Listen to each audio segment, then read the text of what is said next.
Pakistani drama serial दाम में मोहब्बत की कहानी जो कि दानिया के लिए एक नया इम्तिहान लेकर आ रही है। जो कुछ हालात दानिया के साथ हो रहे हैं, तो क्या दानिया और वलीद के दरमियान अलैदगी होने वाली है? ऐसा क्या कुछ होने वाला है वलीद के घर, और वो भी दानिया के साथ? जैसे कि लेटेस्ट एपिसोड में हमने देखा है कि दानिया के अपने घर वाले दानिया का हाल वाल पता करने के लिए उसके घर जाने की प्लानिंग करते हैं, लेकिन सादिया बेगम फिर से अकड़ जाती है कि कोई भी वहां नहीं जाएगा। जिस पर मुराद का बाप कहता है हम लोग जाएंगे, जिसने जाना है वो जाए, जिसने नहीं जाना वो ना जाए। जिस पर आप लोग देखोगे कि दानिया के घर वाले दानिया को मिलने के लिए उसके घर आएंगे, तो जैसे ही दानिया इनके सामने आती है तो दानिया का बाप और उसका भाई मुराद दानिया को देखकर बहुत ही ज्यादा परेशान और हके बके रह जाते हैं कि आखिर दानिया को क्या हो गया है, इतनी कमजोर और बीमार क्यों लग रही है। जिस पर दानिया का बाप और मुराद दानिया की हालत को देखकर बात करेंगे, तो इतने में वलीद की माँ बोल उठती है कि आपकी बेटी ने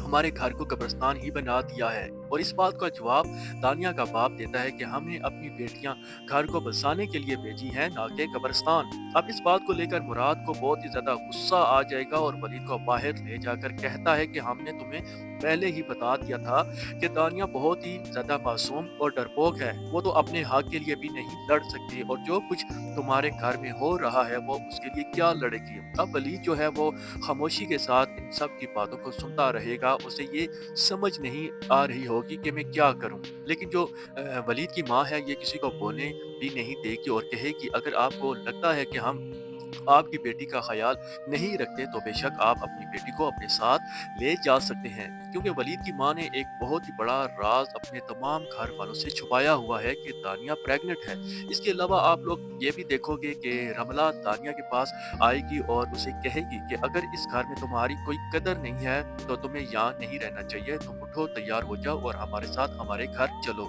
जो वलीद है वो खामोशी के साथ खड़ा होगा, किसी तरह भी वलीद दानिया के लिए कोई एक्शन नहीं लेगा। इसके अलावा जब दानिया अपने भाई और भाभी के साथ जैसे ही अपने घर में कदम रखेगी, तो सादिया दानिया को देखकर बहुत ही ज्यादा गुस्से में आ जाएगी और उसे कहेगी कि ये अब यहाँ क्या लेने के लिए आई है। जैसे कि हम सभी को पता है कि रमला ने ऑफिस छोड़ दिया है ताकि वो अपना ज्यादा टाइम घर के काम काज और अपने ससुर की देखभाल कर सके, लेकिन अब दानिया भी इस घर में आ जाएगी, तो सादिया बेगम दानिया और रमला के बीच बहुत ही ज़्यादा सैड और फाइटिंग के सीन दिखाए जाएंगे। जी नाज़रीन, अगर आपको हमारी ये जानकारी की वीडियो अच्छी लगी, चैनल पर नए हैं तो प्लीज़ चैनल को ज़रूर सब्सक्राइब करें, लाइक करें और एक प्यारा सा कमेंट्स भी। शुक्रिया।